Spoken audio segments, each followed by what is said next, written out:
sehingga kita biasanya menggunakan bahan investment dalam implementasi atau untuk pembuatan gigi tiruan cekat dari logam ya. Nah, bahan investment ini atau bahan pendam biasanya kita pergunakan untuk mendapatkan mold sewaktu pengecoran untuk pembuatan gigi tiruan logam. Biasanya digunakan untuk pembuatan pada logam inlay, onlay, crown and bridge dengan menggunakan bahan logam. Jadi bukan bahan seramik ya, bahan logam.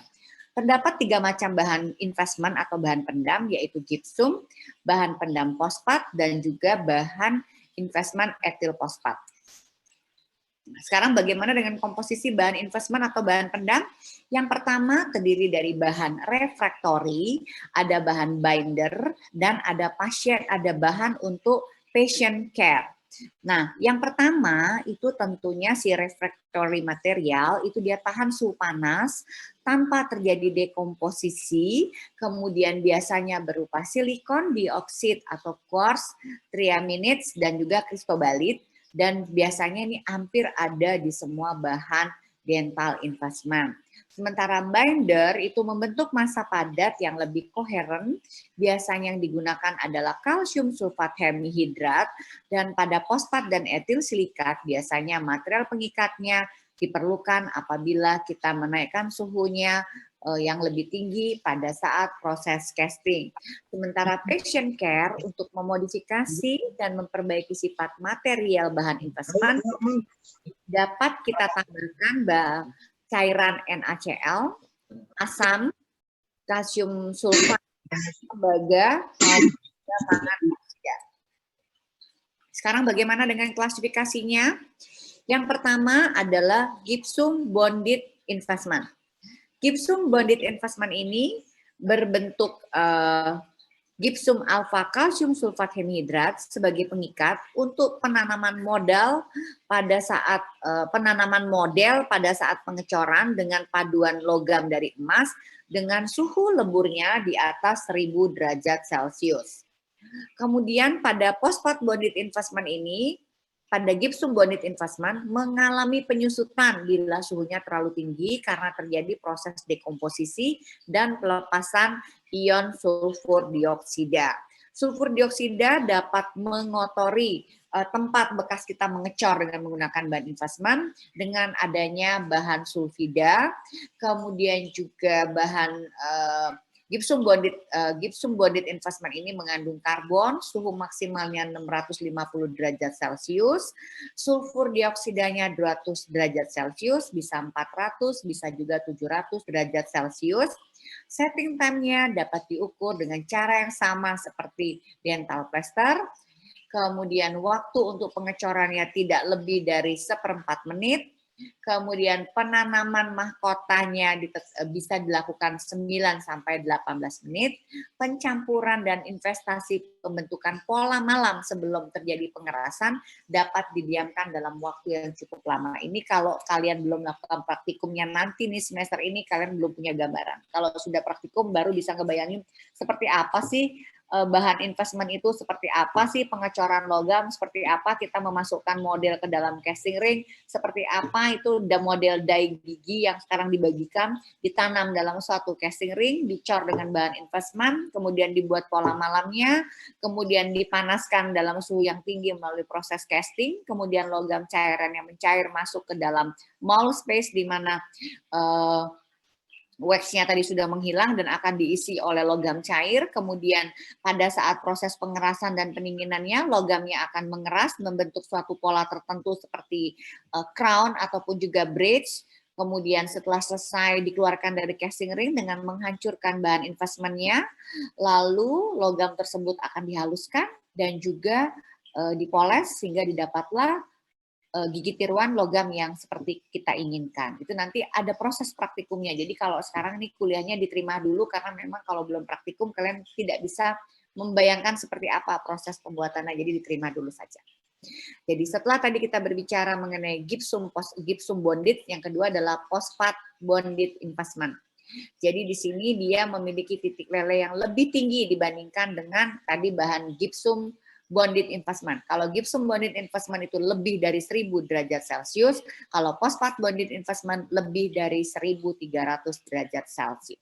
Nah, untuk si fosfat bonded investment ini ada 3 komponen yang harus kalian perhatikan. Yang pertama, dia berisi ion fosfat yang dapat larut pada air, dapat bereaksi dengan ion fosfat pada suhu kamar, dan juga dia tahan terhadap pembakaran. 2 tipe investment dapat kalian lihat. Tipe 1 itu biasanya digunakan untuk inlay, untuk pembuatan inlay, mahkota, restorasi tetap lainnya. Tipe 2 biasanya untuk membuat protesa gigi lepasan dari bahan logam, di mana suhunya lebih dari 1000 derajat Celcius. Yang terakhir adalah silika bonded investment. Jadi kalau kalian pahami, secara umum bahan investment adalah bahan yang digunakan untuk melakukan penendaman atau menanam suatu model gigi ke dalam suatu casting ring. Bahan investment itu dibagi 3. Yang pertama gypsum bonded investment, yang kedua fosfat bonded investment, yang ketiga silika bonded investment. Nah, silika ini sendiri, ikatan silikanya berasal dari etil silikat dan juga suatu cairan dispersi silika koloid ataupun juga natrium silikat. Bahannya terdiri dari bubuk kuarsa atau kristobalit dan juga ada silika gel. Larutan pengikat atau bindernya itu berupa etil silikat atau salah satu dari oligomer ditambah dengan campuran HCl encer dan juga beberapa bahan-bahan yang lain. Kelemahan dari etil silikat, dia dapat menghasilkan komponen yang mudah terbakar selama proses pembakaran, dan metode ini biasanya mahal jadi jarang digunakan. Yang sering dipakai adalah gypsum bonded atau fosfat bonded investment. Bagaimana dengan sifatnya? Yang harus kalian perhatikan untuk suatu bahan investment material, dia harus strength-nya itu kekuatannya harus cukup kuat karena dia akan dibakar dalam suhu pembakaran yang cukup tinggi, bisa 1000 derajat Celcius ataupun juga lebih dari 1000 derajat Celcius. Jadi harus kuat, tidak boleh pecah pada saat dibakar. Karena kalau bahan investmentnya sampai pecah, dia akan masuk ke dalam mold space, maka logam cair tidak dapat masuk ke dalam mold space, kita tidak dapat membuat gigi tiruan cekat, tetapi bahan yang harusnya kita isi logam cair terisi oleh bahan investment karena investmentnya tidak kuat. Jadi dia pecah di dalam casting ring.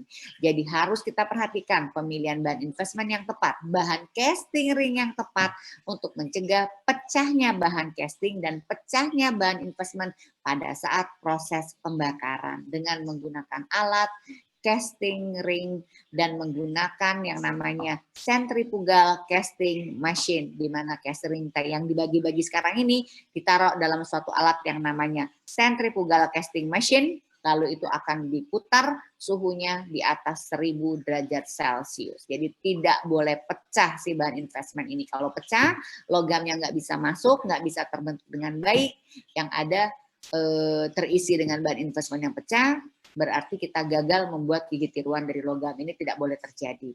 Kemudian porositas. Nah, selama logam itu dicor, dia kan harus masuk ke dalam mold space. Dan itu tidak boleh terjadi porus. Artinya, pada saat kita mencampur bahan investment dengan air, tidak boleh ada gelembung-gelembung udara, tidak boleh ada udara yang terjebak yang dapat menimbulkan porositas. Kalau terjadi porositas, maka akan menimbulkan nodul dan juga cacat pada gigi tiruan logam yang akan kita bikin. Sampai sini jelaskah semuanya? Terima dulu aja, karena kalian belum praktikum jadi belum paham. Hafalin aja. Ya. Sekarang bagaimana dengan sifat-sifat ideal dari suatu bahan investment? Yang pertama, dia bahan dasarnya tidak terurai selama manipulasi. Artinya, pada saat dicampur dengan air, kita harus mendapatkan konsistensi yang luas dan baik. Pengerasannya tidak boleh terlalu cepat dan lambat. Artinya, partikel-partikelnya halus, harus tercampur dengan rata, tidak boleh ada partikel yang kasar ataupun juga ada kotoran-kotoran yang masuk sehingga mengganggu proses pengadukan bahan investment tersebut. Tidak boleh mengandung bahan-bahan yang dapat merusak logam. Hal ini sangat penting karena pada saat proses pengerasan, baik setting ekspansi, baik ekspansi hidroskopis ataupun juga thermal ekspansi, itu tidak boleh merusak logam yang akan kita cairkan. Harus kuat dan tahan tekanan. Temperatur termal ekspansinya harus maksimal, tidak boleh melewati batas normal. Harus cukup porus. Maksudnya di sini cukup porus ini ya, artinya apa? Tidak boleh terjadi gelembung-gelembung udara. Artinya dia itu harus bisa dapat diaduk dengan baik sampai homogen. Tidak boleh pecah setelah pengecoran. Jadi kalaupun sampai terjadi ada porus itu sedikit sekali harus minimal dan tidak boleh merusak logam cair yang akan diisi ke dalam mold space. Dan nanti kalau ada porus tentunya gigi tiruan logam yang akan dibentuk menjadi tidak sempurna, menjadi tidak akurat, dan itu menimbulkan masalah, berarti gigi palsu tidak dapat kita aplikasikan di pasien. Gitu ya, jelas? Oke. Sekarang, sebentar ya.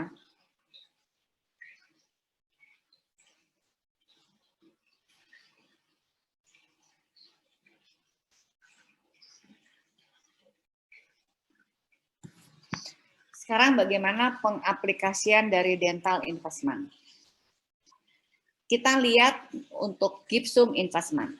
Pertama, menghilangkan pengecoran malam prostetik gigi dan barang perhiasan, barang-barang juga perhiasan, agar memberikan replikasi yang sangat baik dan mendapatkan detail permukaan yang baik. Pengecoran dari bahan emas, ini maksudnya di sini estetik ini kalau kita mau menggunakan bahan logamnya dari emas. Pengecoran emas tetapi palladium dan campuran logam dasar membutuhkan pengikat suhu yang lebih tinggi, yang biasanya di sini adalah bahan fosfat. Kemudian paduan logam mulia seperti paduan yang mengandung emas atau yang dicor pada suhu yang lebih rendah juga harus diperhatikan, sehingga itu juga bisa membuat hasil cetakan daripada gigi tiruannya menjadi lebih baik.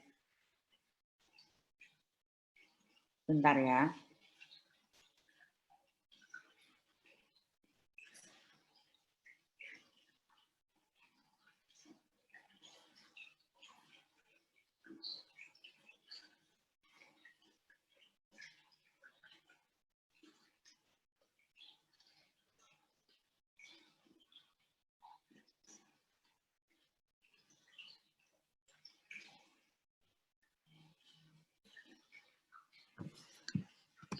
Selanjutnya, fosfat bonded investment, pengecoran suhu yang lebih tinggi, contohnya untuk paduan palladium dan paduan logam dasar, itu juga dapat digunakan menggunakan fosfat bonded investment. Sementara silika bonded investment, kita gunakan, tadi sudah disampaikan bahwa pengecoran pada suhu yang tinggi menjadi kurang populer sebagai untuk proses investasi yang rumit dan makan waktu yang jangka panjang, sehingga silika bonded ini memang sekarang jarang dipergunakan karena memang biayanya sangat besar dan mahal.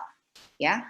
Kesimpulan dari topik ini bahwa dental investment merupakan suatu bahan investment atau bahan pendam yang sering dipergunakan untuk mendapatkan mold space sewaktu pengecoran logam dalam pembuatan inlay, onlay, crown, and bridge.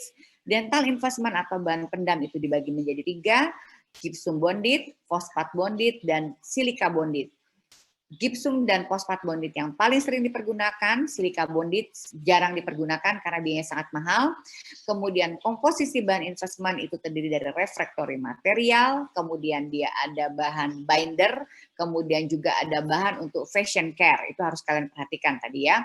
Kemudian struktur pengikat yang menghubungkan antar material refractory menandakan adanya kekuatan, memperbarui cetakan dengan menentukan ekspansinya. Berdasarkan substansi pengikatnya, maka material investment dibagi menjadi gypsum bonded, fosfat bonded, silika bonded.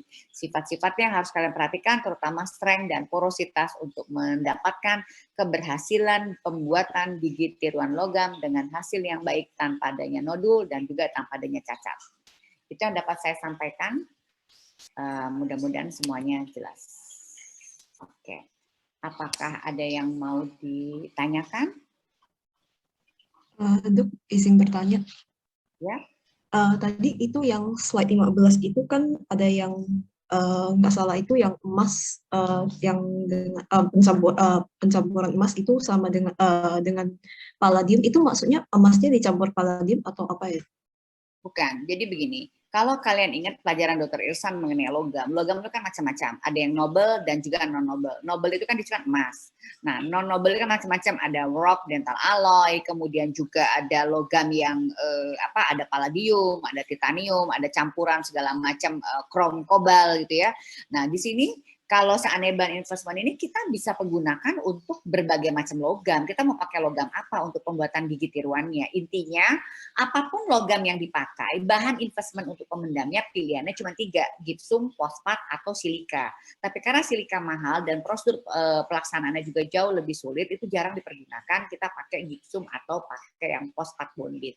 2 itu.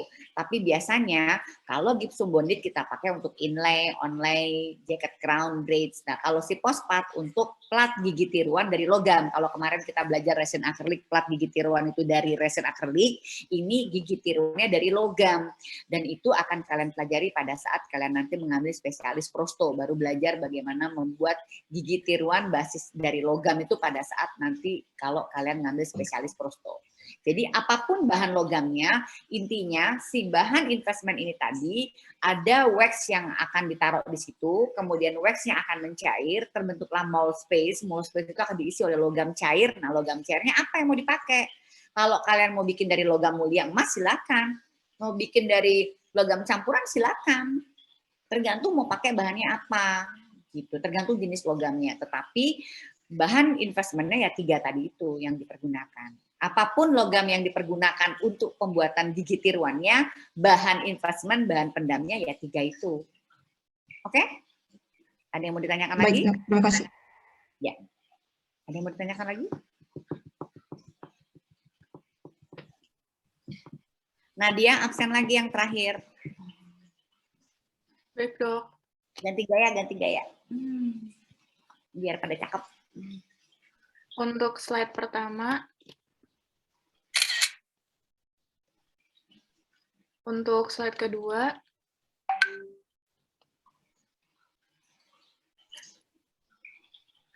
untuk slide kedua, untuk slide ketiga, slide keempat, slide kelima,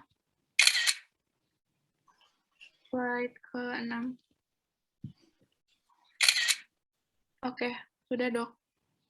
Oke. Bahan kuliah, saya tadi khawatir kalau kalian UTS-nya hari apa sih? Kamis besok, Dok. Kamis dok pagi. Udah, tadi saya akhirnya kirimkan ke Iqbal. Iqbal, kamu share sama teman-teman kamu ya. Jadi 4 topik hari ini udah saya kasih, tinggal topik yang besok. Besok kita mengenai apa? Besok topiknya apa sih? Saya sampai ini belum lihat, sebentar.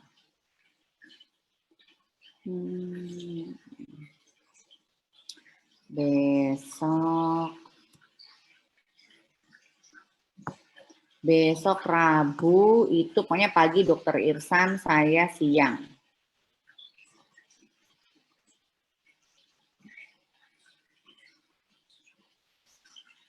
Ini kita ada topik keberapa sih hari ini? Kalau besok dokter katanya di sini menjelaskan bahan bleaching sama bahan disinfektan, Dok. Oh, berarti kita besok ketemunya siang ya? Oke. Jadi ketemunya sama jamnya, bahan bleaching sama desinfektan. Oke, nanti saya kirim hari ini juga deh bahannya ya, biar pada belajar semuanya. Oke, tapi kan itu nggak masuk yang buat UTS sekarang, itu kan buat UAS bahannya. Jadi saya juga agak bingung karena kalian satu hari mendapatkan kuliah yang sangat banyak, sementara dulu aja satu aja udah mabuk sehari, sekarang kuliahnya 4, saya juga bingung dengan pimpinan sekarang, jadi ya sudah terima saja. Jadi sebenarnya saya juga agak keberatan juga nih kalau kuliahnya sehari langsung banyak dengan beberapa topik, saya juga ikutan mabuk juga gitu. Kalau dulu kan satu hari saya 1, nanti misalkan hari apa 1 lagi gitu kan. Dulu kalian sehari kuliahnya cuma 2, pagi blok apa, siang blok apa gitu kan. Tapi sekarang kalian ya tidak sibuk membuat PPT dan makalah, tapi kalian diberikan kuliah sehari berapa topik ya. Semoga kalian bisa membuat ringkasan ataupun bisa